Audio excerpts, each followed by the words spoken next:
مزید Islamic videos کے لیے ہمارے چینل حقیقت اسلام کو سبسکرائب کریں۔ رب ہے موتی، یہ ہے قاسم، دیتا وہ ہے، دلاتے یہ ہیں، بخشش اس کی، صدقہ ان کا، دیتا وہ ہے، دلاتے یہ ہیں، اِنَّا آتَيْنَا کل کوثر، ساری کثرت پاتے یہ ہیں۔ اس کا مطلب کیا ہے؟ تو اس کا مطلب سمجھانے کے لیے ہمارے علماء اہل سنت کی ایک خوبصورت لسٹ میں مجھے ایک ہیرا جگمگاتا نظر آ رہا ہے۔ میں ان کی خدمت میں گزارش کروں گا کہ یہ اعلیٰ حضرت نے جو شعر کہا، اِنَّا آتَيْنَاكَ الْكَوْثَرَ، ساری کثرت پاتے یہ ہیں، اس کا مطلب کیا ہے سمجھانے کے لیے تشریف لاتے ہیں حضرت علامہ مولانا فیض الرحمن خان صاحب صلی اللہ علیہ وسلم وعلا آلہ واصحابہ اجمعین، اما بعد فاعوذ باللہ من الشیطان الرجیم، بسم اللہ الرحمن الرحیم، انا اعطیناک الکوثر فصلی لربک وانحر ان شانئک هو الابتر۔ صدق اللہ العظیم۔ قال اللہ تبارک و تعالی فی القرآن المجید والفرقان الحمید فی شان حبیبہ محبرا وامرا، ان اللہ وملائکتہ یصلون علی النبی یا ایہا الذین آمنوا صلوا علیہ وسلموا تسلیما۔ الصلاة والسلام علیکہ یا سیدی یا رسول اللہ وعلا آلک واصحابک یا حبیب اللہ۔ الصلاة والسلام علیکہ یا سیدی یا رسول اللہ وعلا آلک واصحابک یا امام الانبیاء والمرسلین۔ خوش بخت جنہیں سید ابرار ملیں گے، خوش بخت جنہیں سید ابرار ملیں گے، وہ عید کا دن ہوگا جو سرکار ملیں گے، کملی میں چھپا لیں گے میرے آقا حشر میں، کملی میں چھپا لیں گے میرے آقا حشر میں، ہم جیسے انہیں جو بھی گناہگار ملیں گے۔ اور اصحاب سے الفت تو ذرا آپ کی دیکھو، اصحاب سے الفت تو ذرا آپ کی دیکھو، ابو بکر و عمر پہلو میں دو یار ملیں گے، اور یہ سوچ کے سوتا ہوں تصور میں نبی کے، یہ سوچ کے سوتا ہوں تصور میں نبی کے، یہ سوچ کے سوتا ہوں تصور میں نبی کے، کہ اس رات مجھے خواب میں سرکار ملیں گے۔ خوش بخت جنہیں سید ابرار ملیں گے، وہ عید کا دن ہوگا جو سرکار ملیں گے۔ زینت محفل، رونق محفل، برادر مکرم حضرت علامہ مولانا سرفراز احمد معظمی صاحب دامت برکاتہم العالیہ والقدسیہ، رونق محفل، زینت محفل، خطیب اہل سنت حضرت علامہ مولانا احمد طارق چشتی صاحب، رونق محفل، زینت محفل، خطیب اہل سنت حضرت علامہ مولانا محمد امتیاز احمد کیلانی صاحب دامت برکاتہم العالیہ والقدسیہ، اور صدر محفل اہل سنت کا فخر، رکن کا فخر، ہمارے سروں کے تاج، استاد العلماء حضرت علامہ مولانا ڈاکٹر عتیق الرحمن عتیق صاحب دامت برکاتہم العالیہ والقدسیہ، اللہ تعالیٰ آپ کو عمر دراز عطا فرمائے اور آپ کا سایہ ہمارے سروں پر تا دیر سلامت رکھے۔ احباب جی وقار، ہماری ڈور پہلے بھی بزرگوں کے ہاتھ میں ہوتی ہے، اور آج تو آپ کو بھی نظر آ رہا ہے کہ ڈائریکٹلی جو ہے وہ ڈور آپ کے ہاتھ میں ہے، اونچ نیچ ہو تو پیچھے سے اشارہ مل جاتا ہے۔ اب پہلے بھی پشت جو ہے ٹھیک ٹھیک پشت پنائی پہلے بھی فرماتے رہتے تھے اور آج تو ماشاءاللہ سٹیج کے اوپر بیٹھ کے اللہ تعالیٰ آپ کا سایہ ہمارے سروں پر تادیر سلامت رکھے۔ بڑوں کا یہ حق ہوتا ہے کہ چھوٹوں سے کہیں اونچ نیچ ہو جائے تو ان کو سمجھائیں کہ یہاں ایسے قدم نہیں، ایسے قدم رکھنا ہے، ایسے نہیں، ایسے چلنا ہے۔ تو ان کی جو جھڑکیاں ہیں وہ بھی ہمارے لیے پھول ہیں۔ انہوں نے ہمیں 2 مرتبہ مبارکباد پیش کی، ہم 2 مرتبہ ہی خیر مبارک آپ کو پیش کرتے ہیں اور خندہ پیشانی کے ساتھ۔ یہ نہیں کہ ہم اس سے افسردہ یا پریشان ہوئے۔ اللہ تعالیٰ آپ کا سایہ ہمارے سروں پر تادیر سلامت رکھے۔ اِنَّا أَعْطَيْنَا کَالْکَوْثَرَ، ساری کثرت پاتے یہ ہیں۔ مجھے اس موضوع کے اوپر حکم ملا ہے، اللہ کے محبوب اس جو سورت ہے یہ قرآن کی سورت نمبر 108 ہے، آخری پارہ ہے، اور اگر والناس سے شروع کریں تو یہ 7ویں سورت بنتی ہے۔ ٹوٹل سورتیں جو قرآن کی ہیں وہ 114 ہیں۔ تو اس آیت کا شان نزول کیا ہے؟ اگر آپ شان نزول تھوڑا سمجھ لیں پھر اس آیت کا ترجمہ اور تفسیر سمجھنے میں تھوڑی سی آسانی ہوگی۔ شان نزول یہ ہے کہ خالق کائنات نے محبوب کو اولاد نرینہ بھی عطا فرمائی، بیٹے بھی عطا فرمائے، اور بیٹوں کے ساتھ ساتھ خالق کائنات نے سرکار کو بیٹیاں اور صاحبزادیاں بھی عطا فرمائی۔ اللہ کے محبوب کو جو بیٹے عطا فرمائے، ایک کا نام قاسم اور ایک کا نام عبداللہ اور طیب اور طاہر۔ قاسم جو ہیں ان کا نام ابراہیم بھی ہے، لقب اور کنیت قاسم، جس کی وجہ سے سرکار کو ابو القاسم کہا جاتا ہے۔ اللہ کے محبوب کا پہلا حضرت ابراہیم علیہ السلام جو آپ کے لخت جگر ہیں، بیٹے ہیں، ان کا وصال ہوا، دنیا سے پردہ کر گئے۔ اللہ کے محبوب تشریف لے گئے، چشمان مبارک میں آنسو تیر رہے ہیں، حضور کی آنکھوں سے آنسو چھلک رہے ہیں۔ صحابہ نے عرض کیا یا رسول اللہ آپ بھی رو رہے ہیں؟ فرمایا یہ آنکھوں سے آنسوؤں کا جاری ہونا یہ رحمان کی طرف سے ہے۔ آہو فغاں کرنا، ویلا کرنا، چیخ و پکار کرنا، سینہ کوبی و ماتم کرنا، یہ شیطان کی طرف سے ہے۔ اور سرکار نے ارشاد فرمایا کہ اے ابراہیم تیرے جانے کا ہمیں دکھ ہے، تو ہم سے جدا ہو گیا، تیرے جانے کا ہمیں دکھ ہے، لیکن اے ابراہیم، اے پیارے لخت جگر، تیرے جانے پر ہم ایسا جملہ زبان سے نہیں نکالیں گے جس سے ہمارا خدا ناراض ہو جاتا ہے۔ ہم ایسا جملہ نہیں نکالیں گے۔ احباب جی وقار کسی سے اس کا بیٹا جدا ہو جائے بڑی تکلیف دہ بات ہوتی ہے، غم کی کیفیت ہوتی ہے۔ حضرت ابراہیم علیہ السلام کا وصال ہوا، پھر اس کے بعد حضرت عبداللہ کا وصال ہوا۔ جب دوسرے صاحبزادے کا وصال ہوا، رات کو وصال ہوا، دوسرے دن ابو لہب جو حضور کے چچا ہیں رشتے میں، اتنا قریب کا رشتہ ہے، گھر میں بیٹے کی میت پڑی ہے، اور چچا جو ہے آس بن وائل، عقبہ بن ابی معیط اور ابو جہل کے پاس جاتا ہے، اور ان سے جا کر کیا کہتا ہے؟ کسی کے گھر میں اس کے بیٹے کی میت پڑی ہو، چچا گھر میں آئے اور کہے بیٹا ہم تیرے غم میں برابر کے شریک ہیں۔ انسان کا غم ہلکا ہو جاتا ہے، اور ایک طرف بھتیجے کا بیٹا دنیا سے رخصت ہو جائے اور چچا باہر خوشیاں مناتا پھرے، یہ امر بڑا تکلیف دہ ہوتا ہے۔ اس کو فیس کرنا، اس کا سامنا کرنا بڑا مشکل معاملہ ہوتا ہے۔ اللہ کے محبوب کے گھر میں غم کی کیفیت ہے، لیکن ابو لہب اس مشرکین اینڈ کمپنی کے پاس جاتا ہے اور جا کر کہتا ہے نعوذ باللہ بطر محمد اللیلہ، کہ جس محمد کے پیغام سے تم پریشان ہو اب پریشان ہونے کی ضرورت نہیں ہے۔ ابو لہب کیوں؟ فرمایا ایک ہی نرینہ اولاد میں سے ایک ہی بیٹا تھا عبداللہ، اس کا بھی رات کو وصال ہو گیا۔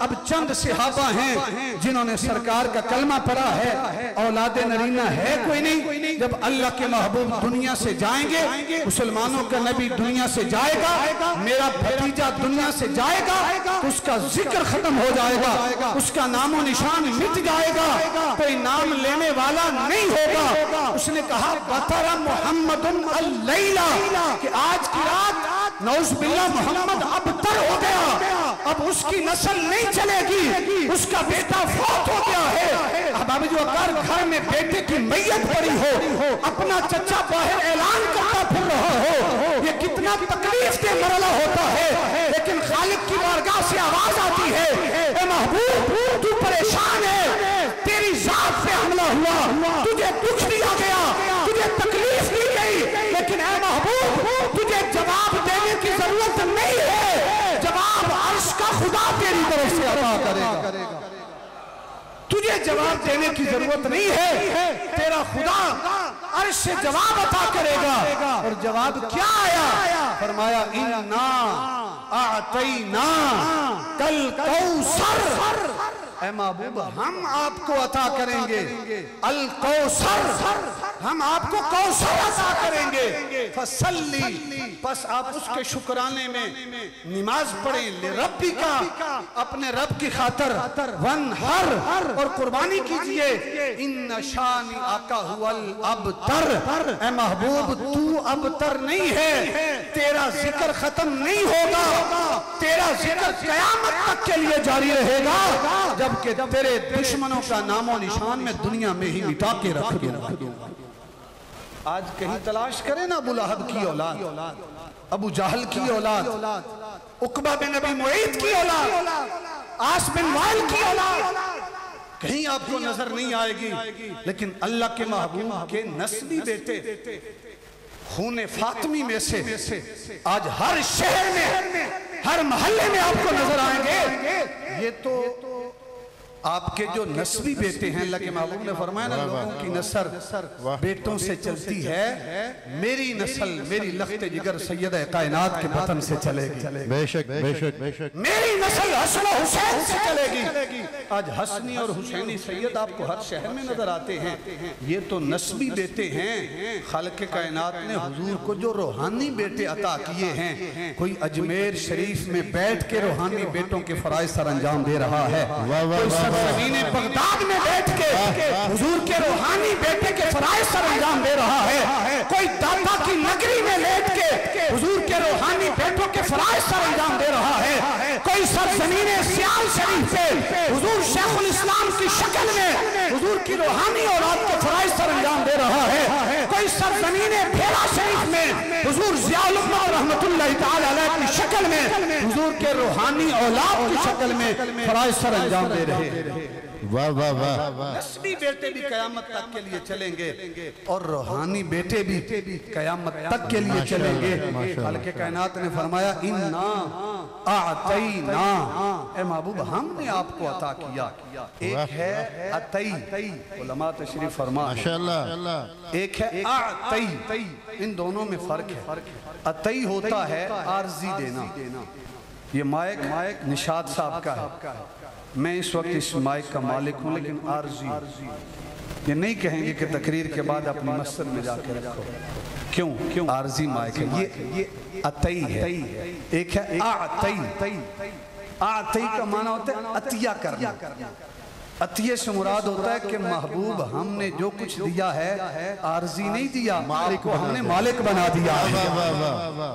میں تو آپ کو ہم نے مالک بنا دیا ہے، میں تو مالک ہی کہوں گا کہ ہو مالک کے حبیب، یعنی محبوب و محب میں نہیں میرا تیرا، میں تو مالک ہی کہوں گا۔ تو حضور کو مالک بنایا گیا۔ اور کوثر سے مراد کیا ہے؟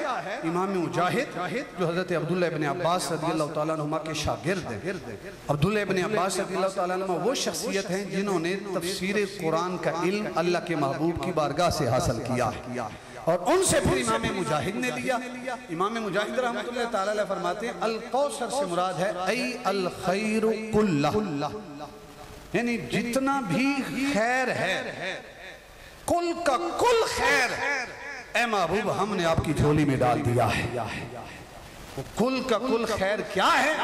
فرمایا محبوب اس سے مراد ذکر بھی ہے کہ قیامت تک کے لیے ہم تیرا ذکر بلند کر دیں، اس سے مراد حضور کے اخلاق بھی، اس سے مراد حضور کی سیرت بھی، اس سے مراد حضور نبی اکرم صلی اللہ علیہ وسلم کو خدا نے جو نعمتیں عطا کی، قرآن بھی ہے، علم و حکمت بھی ہے، اس سے مراد صحابہ کی جماعت بھی ہے کہ ایسی جماعت ہے جس نے پوری دنیا پر اسلام کا پرچم لہرایا، اس سے مراد حضور کی آل بھی ہے، اس سے مراد حضور کو جو خالق نے نعمتیں عطا کی ہیں وہ ساری اس کے اندر شامل ہیں۔ ای الخیر کلہ، اے محبوب ہم نے آپ کو سب کچھ عطا کر دیا ہے، ہر خیر کا کل ہم نے آپ کو عطا کر دیا ہے۔ اب احباب جو کر حضور کے جو اخلاق ہیں وہ بھی ہر خیر کا کل۔ اللہ کے محبوب تشریف فرمائیں مسجد نبوی میں ایک عربی آیا، دیہاتی بدو سادہ بندہ تھا، اس نے مسجد نبوی کے کونے میں بیٹھ کے پیشاب کرنا شروع کر دیا۔ جب صحابہ نے دیکھا تو اٹھے اسے مارنے کے لیے، سرکار نے فرمایا بیٹھ جاؤ، صحابہ کو بٹھا دیا اور فرمایا جو کام کر رہا ہے اسے کرنے۔ جب وہ فارغ ہوا تو اللہ کے محبوب نے بلایا، ادھر وہ آیا، سرکار نے اپنے پاس بٹھایا اور فرمایا یہ مسجد ہے، یہ سجدہ گاہ ہے، یہ وہ جگہ جہاں رب کی عبادت کی جاتی ہے، جو کام تم نے کیا ہے ایسا کام مسجد میں نہیں کرتے۔ اللہ کے محبوب نے محبت سے سمجھایا۔ آج ہمارے ہاں کوئی ایسا آ جائے نا جس کو وضو کا طریقہ نہ آتا، جس کو نماز پڑھنے کا طریقہ نہ آتا ہو، جو پہلی مرتبہ آ جائے ہم گھور کے اسے مار دیتے۔ بیچارہ کہتا ہے بہتر ہے میں یہاں نہ ہی آتا۔ وہ ایک چرسی تھا، وہ تبلیغ والوں کے ساتھ چل پڑا، تو انہوں نے کہا چلو پہلے چرس بڑی پی ہے، نشہ کیا ہے، اب اسے چھوڑو ادھر آ جاتے۔ تو جس مسجد میں جاتے نا وہ بیان کرنے والا ترکیب کے لیے کھڑا ہوتا، وہ کہتا کہ اسے دیکھیں یہ نشئی تھا، یہ چرسی تھا، اللہ نے اسے توفیق دی ہے، اب یہ تبلیغ کے اندر چلہ لگا رہا ہے، اب یہ سروزہ لگا رہا ہے۔ اس نے برداشت کیا، اگلی مسجد میں گئے، بیان کرنے والا پھر کھڑا ہوا، اس نے کہا یہ چرسی یہ نشہ کرتا تھا، اللہ نے اسے توفیق دی، اب یہ تبلیغ پہ ہے، اب یہ چلے لگاتا ہے، لوگوں کو دین کی راہ بتاتا ہے۔ پھر آگے چلے تیسری مسجد میں، پھر اس نے کہا یہ نشئی تھا، یہ چرسی تھا، بھنگی تھا، اللہ نے اسے توفیق دی، اب یہ تبلیغ پہ ہے۔ وہ کھڑا ہوا، اس نے ہاتھ ماندے، اس نے کہا میں اتنا نشئیوں میں بدنام نہیں تھا، اتنا تبلیغیوں میں بدنام، جتنا خطاب کرنے والوں نے مجھے بدنام کر دیا ہے۔ پہلے صرف نشئی جانتے تھے، اب تم نے ہمارا چرچا کر دیا۔ تو احباب وقار اگر کوئی نیا بندہ آ جائے مسجد میں اس کے استقبال کرو، اسے گھور کے مارو نہیں، کسی کو وضو کا نہیں طریقہ آتا اسے نہ کہو کہ یار تیری اتنی عمر ہو گئی ہے اور تجھے وضو کا طریقہ بھی نہیں پتا، تجھے نہیں پتا کہ کیسے وضو کیا جاتا ہے۔ حسنین کریمین وضو کر رہے تھے نا تو ساتھ ایک بوڑھا بابا وضو کر رہا تھا، اسے پتا نہیں تھا وضو کا، تو حسنین کریمین کہتے ہیں کیسے سمجھائیں بابا جی کو؟ تو انہوں نے کیا کیا کہ دونوں شہزادے کہتے ہیں بابا جی سے کہ بابا جی ہم دونوں وضو کرتے ہیں، آپ ہمیں دیکھیں کہ جس کا وضو اچھا ہوا اسے کہنا کہ اس کا اچھا ہے، اس کا اچھا نہیں ہے، پتہ چل جائے گا۔ تو احباب جی وقار وہ بابا جی دیکھتے رہے دونوں شہزادوں کا، بابا جی بھی سمجھدار تھے، جب دونوں شہزادوں نے وضو کر لیا نا، بابا جی کہتے ہیں بیٹو اے ننھے شہزادوں تمہارا وضو تو ٹھیک ہے، میرا اپنا ہی غلط ہے، میں اپنے کو ٹھیک کرتا ہوں۔ آج ہر بندہ دوسرے کو ٹھیک کرنے میں لگا ہوا ہے، اپنے گریبان میں کوئی نہیں جھانکتا، میرے اندر کتنے عیب، کہیں کوئی عیب نظر آئے فوراً موبائل لیا، کیمرہ آن کیا، ویڈیو بنانا شروع، بلیک میل کرتے، یہ بڑا نمازی بن رہا ہے، یہ اعمال ہے، یہ کرتوت ہے اس کے۔ اللہ کے نبی نے فرمایا من ستر مسلمن سترہ اللہ یوم القیامہ، جو کسی بندے مومن کے عیبوں پہ پردے ڈالتا ہے اللہ رب العزت قیامت کے دن اس بندے کے گناہوں پہ پردہ ڈالے گا۔ آج ہم اپنے گریبان میں کیوں نہیں جھانکتے؟ اللہ کے محبوب نے محبت سے سمجھایا، پیار سے سمجھایا، ایسا کام مسجد میں نہیں کیا کرتے۔ صحابہ سے فرمایا اللہ نے تمہیں سختی بنانے والا نہیں بنا کر بھیجا، لوگوں پر رحم پر فرمایا اس نے جو کیا 2 ڈول پانی کے بہا دو۔ وہ وہاں سے نکلا، سرکار نے دیکھا اس کے کپڑے پھٹے پرانے، اللہ کے محبوب نے پوچھا تیرے پاس کپڑے؟ کہا حضور غریب ہوں، یہی ہے جو میرے پاس ہیں۔ صحابہ سے فرمایا کہ جاؤ اس کے لیے گھر کپڑوں کا اہتمام کرو، ایک نیا لباس کا جوڑا، ایک چادر صحابہ لے کے آئے، سرکار نے فرمایا ہماری طرف سے یہ تحفہ قبول کر لے۔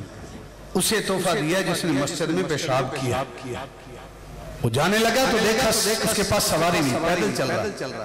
سرکار نے پوچھا تیرے پاس سواری نہیں ہے؟ یا رسول اللہ غریب بندہ ہوں، سواری کہاں سے خرید سکتا ہوں؟ تو سرکار نے غلاموں سے فرمایا اس کے لیے سواری کا بھی انتظام کرو، اونٹنی کا، اونٹ کا انتظام کرو اس کے لیے جس نے مسجد میں پیشاب کیا۔ اسے سواری پیش کی، وہ اپنے قبیلے کی طرف گیا، قبیلے کی طرف گیا، اس کے قبیلے کے 300 افراد تھے. کتنے 300 افراد. کسی ایک نے بھی سرکار کا کلمہ نہیں پڑھا تھا، لیکن جب وہ جس حضور کے اخلاق سے جو متاثر ہوا، وہ جب اپنے قبیلے والوں کے پاس پہنچا نا، جب اسے باپ نظر آتا تو اسے پکار کے کہتا، بھائی نظر آتا تو اسے مخاطب کرتا، دوست نظر آتا تو اسے مخاطب کر کے اعلان کرتا، ہمسایہ رشتہ دار نظر آتا تو انہیں مخاطب کر کے اعلان کرتا. لوگوں اس محمد عربی سے دور بھاگتے ہو، اللہ کی عزت کی قسم وہ اتنے اعلیٰ اخلاق کے مالک ہیں کہ غلطی تمہاری ہو وہ غلطی پر سزا بھی نہیں دیتے، اپنی بارگاہ سے تحفے اور نذرانے بھی پیش کرتے ہیں. اور روایت کے الفاظ ہیں ایک فرد نے بھی کلمہ نہیں پڑھا تھا، حضور کے اخلاق سے متاثر ہو کر وہ 300 کے 300 افراد حضور کے قدموں میں حاضر ہوتے ہیں اور کلمہ پڑھ کے دائرہ اسلام میں داخل ہو جاتے ہیں. واہ واہ. آج ہمارے یہ اخلاق کیوں نہیں ہے؟ ہم حضور کے میلاد کو مناتے ہیں، لیکن حضور کے اخلاق جیسے آج ہمارے اخلاق نہیں. ہم سے ہمارا بھائی ناراض، ہم سے ہمارا ہمسایہ ناراض، ہم سے ہمارے رشتہ دار ناراض. ہم گھر میں محفل سجاتے ہیں، اسے نہیں بلانا، اس سے ہماری بول چال نہیں. پھر محفل سجانے کا کیا؟ حضور تو آئی قدورتوں کو ختم کرنے کے لیے، حضور تو آئی سینے میں محبت بھرنے کے لیے. اللہ کے محبوب کعبے کا طواف کر رہے ہیں، ایک شخص عربی بدو دیہاتی قسم کا وہ آگے طواف کر رہا ہے. آج ہمیں اپنے سٹیٹس کا خیال ہوتا ہے، میرا سٹیٹس بڑا ہائی، میرا سٹیٹس بڑا ہائی، میں ایسا. اللہ کے محبوب اپنے غلاموں سے خوش طبعی بھی فرماتے تھے، یعنی ہر وقت حضور غصے کے عالم میں نہیں رہتے، اپنے غلاموں کے ساتھ خوش طبعی بھی فرماتے تھے. مفتی غلام حسن قادری نقل کرتے ہیں کہ وہ عربی دیہاتی سادہ بندہ تھا، وہ کعبے کا طواف کر رہا ہے اور کعبے کے طواف کے دوران ذکر و اذکار کیا جاتا ہے، تیسرا کلمہ پڑھا جاتا ہے، درود شریف پڑھا جاتا ہے، جو مرضی من میں آئے وہ آپ کر سکتے ہیں. تو وہ یا کریم کا ورد کر رہا ہے. کیا کہہ رہا ہے؟ یا کریم. سارے مل کر بولیں کیا کہہ رہا ہے؟ یا کریم. سارے مل کر کیا کہہ رہا ہے؟ یا کریم. اللہ کے محبوب چونکہ پیچھے ہیں وہ آگے ہے. اللہ کے محبوب کو محسوس ہو گیا کہ اس نے میرا دیدار نہیں کیا، کلمہ تو پڑھا ہے لیکن مجھے دیکھا نہیں ہے. وہ آگے ہے، حضور پیچھے ہیں. اس نے کہا یا کریم. اللہ کے محبوب خوش طبعی فرمانے کے لیے اللہ کے محبوب نے اس کے کہنے پر جس انداز میں اس نے کہا نا، یعنی پنجابی میں چگے لگانا جیسے آپ کہتے ہیں، نقلیں اتارنا، سرکار نے اسی انداز میں خوش طبعی کی خاطر کہا یا کریم. اس نے جب سنا نا، اس نے کہا یار کوئی میری نقلیں اتار رہا ہے. پھر کہا ہو سکتا ہے کوئی اپنا ذکر کر رہا ہو، چھوڑو اپنا کام کرو. لیکن اس نے کیا کیا؟ تھوڑی دیر توقف کیا، تھوڑی دیر زیادہ سکوت اختیار کیا. کہتا تھوڑا آگے جا کے پھر کہتا ہوں کیا پھر پیچھے سے آواز آتی ہے یا نہیں. تو تھوڑی دیر آگے جا کے اس نے پھر کہا یا کریم. اللہ کے محبوب نے پھر سنا نا تو سرکار نے اس کے کہنے پر پھر کہا یا کریم. اب اسے اور یقین ہو گیا کہ واقعی یار کوئی نقلیں اتار رہا ہے. لیکن اس نے کہا چلو تیسری مرتبہ پھر جج کرتا ہوں. اور تھوڑی دیر اس نے اور زیادہ سکوت اور توقف کیا. آگے جا کر اس نے پھر کہا نئے لہجے میں، نئے انداز میں یا کریم. تو اللہ کے محبوب نے تیسری مرتبہ سنا نا تو پھر اس کے انداز پہ جس انداز میں اس نے کہا تھا، سرکار نے کہا یا کریم. جب تیسری مرتبہ سرکار نے فرمایا نا یا کریم تو اب اسے یقین ہو گیا کہ واقعی کوئی میری نقلیں اتار رہا ہے. اس نے نا ایسے پیچھے مڑ کے پیچھے حضور کو مڑ کے کلمہ پڑھا تھا لیکن حضور کو دیکھا نہیں تھا. جب پیچھے مڑ کے اچانک دیکھا نا، وہ دہا کا مکھڑا دیکھا، وہ لیل کی زلفیں دیکھی، علم نشرح کا سینہ دیکھا، طاہا کی پیشانی دیکھی، وہ خوبصورتی کا ایک پیکر دیکھا. اس نے ایک جملہ کہا، یقین کریں جملہ اس کا سادہ ہے لیکن اس کے جملے پہ قربان ہونے کو دل کرتا ہے. اس نے پیچھے مڑ کے کہا، اس نے کہا کہ تو اگر اتنا سونا نہ ہوتا، تو اگر اتنا حسین نہ ہوتا، اگر تو اتنا حسن کا پیکر نہ ہوتا، اگر تو اتنا سونا نہ ہوتا. میں دیہاتی ہوں، سادہ بندہ ہوں، میری نقلیں اتارتا ہے. اگر تو اتنا سونا نہ ہوتا میں آج آیا ہوں شہر مکہ میں، اپنے نبی سے بھی میں نے ملاقات کرنی ہے، اگر تو اتنا حسین ہوتا، اگر تو اتنا سونا نہ ہوتا تو میں تیری شکایت اپنے نبی کی بارگاہ میں کر دیتا۔ وہ سرکار کی شکایت حضور کی بارگاہ میں کرنا چاہتا ہے۔ اللہ کے محبوب نے سنا تو فرمایا کہ تو نے اپنے نبی کو دیکھا ہے؟ تو کہتے ہیں یا رسول میں نے دیکھا تو نہیں ہے، ہنسی مکھڑے والے میں نے دیکھا تو نہیں ہے۔ سرکار نے پوچھا پھر کلمہ کیوں پڑھا؟ کہا میں نے دیکھا تو نہیں ہے، لیکن حضور کے صحابہ سے سنا ہے کہ جو حضور کو دیکھتا ہے وہ حضور کا ہی ہو کے رہ جاتا ہے۔ میں نے بن دیکھے حضور کا کلمہ پڑھ لیا ہے۔ احباب جی وقار جب سرکار نے سنا نا، حضور نے فرمایا پھر تجھے مبارک ہو، اس دنیا میں میں تیرا نبی ہوں، قیامت کے دن تیری شفاعت کروں گا۔ اب ایک لمحے کے لیے سوچئے گا، اگر کسی کا پیر اچانک اس کے سامنے آ جائے بندے کی کیا کیفیت ہوتی ہے؟ کسی کا شیخ، کسی کا استاد اچانک سامنے آ جائے بندے کی کیا کیفیت ہوگی؟ اور جس کے سامنے تمام کائنات کے پیروں کا پیر آ جائے، صحابی رسول کی کیا کیفیت ہوگی؟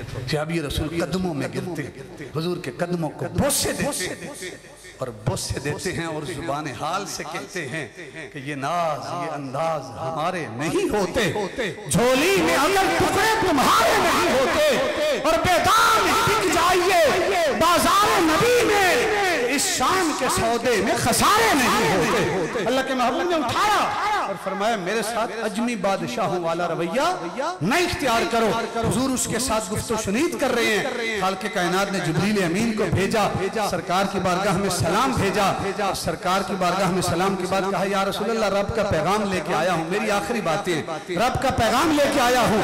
اے جبریل کیا پیغام ہے؟ فرمایا یا رسول اللہ رب نے کہا ہے، حکم دیا ہے کہ اپنے اس غلام سے کہہ دیجئے، یہ جو آپ کا غلام ہے جس نے ابھی ابھی آپ کا دیدار کیا ہے، اس سے کہہ دیجئے کہ یہ قیامت کے دن پوری تیاری کے ساتھ آئے، اس لیے کہ ہم اس سے اس کا حساب کتاب لیں گے۔ اللہ کے محبوب نے سنا تو آنکھوں سے آنسو چھلک پڑے، چشمان مبارک میں آنسو چھلک پڑے۔ حضور پریشان ہوئے لیکن وہ صحابی پریشان نہیں، بندہ سادہ تھا لیکن یقین کامل رکھتا تھا۔ جب سرکار نے پیغام دیا نا تو وہ غلام کہتا ہے، وہ صحابی کہتے ہیں یا رسول اللہ صلی اللہ علیہ وسلم رب کا پیغام آپ نے مجھے پہنچا دیا، اب ایک میرا پیغام ہے وہ بھی آپ سن لیجئے۔ اے میرے غلام تیرا کیا پیغام ہے؟ فرمایا یا رسول اللہ اگر قیامت کے دن خدا میرا حساب لے گا نا تو پھر میں خدا کا حساب لوں گا۔ سرکار نے فرمایا وہ خالق اور مالک اور رازق ہے، وہ تو حساب لے سکتا ہے، تو کس بات کا حساب لے گا؟ وہ صحابی کہتے ہیں یا رسول اللہ اگر میرے رب نے میرے گناہوں کا حساب لیا تو میں اس کی رحمت کا حساب لوں گا، اگر میرے خدا نے میری بدعمالیوں کا حساب لیا میں اس کے کرم کا حساب لوں گا، اگر خدا نے میرے صغائر کا اور میرے کبائر کا امتحان لیا تو میں اس کے عفو و درگزر کا امتحان لوں گا کہ باری تعالیٰ میرے گناہ زیادہ ہیں یا تیری رحمت زیادہ ہے، میرے جرم زیادہ ہیں یا تیرا کرم زیادہ ہے۔ اب ابھی وقال حضور کے غلام کی گفت و شنید چل رہی تھی، خالق کائنات نے پھر جبریل کو بھیجا، اے جبریل جا کر میرے محبوب کو پھر پیغام دے۔ باری تعالیٰ کیا پیغام دوں؟ فرمایا جا میرے محبوب کو کہہ دے کہ اپنے اس غلام سے کہہ دے کہ یہ آئے قیامت کے دن نہ یہ ہمارا حساب لے نہ ہم اس کا حساب لیتے ہیں، اور بغیر حساب کتاب کیسے جنت میں بھیج دیتے ہیں۔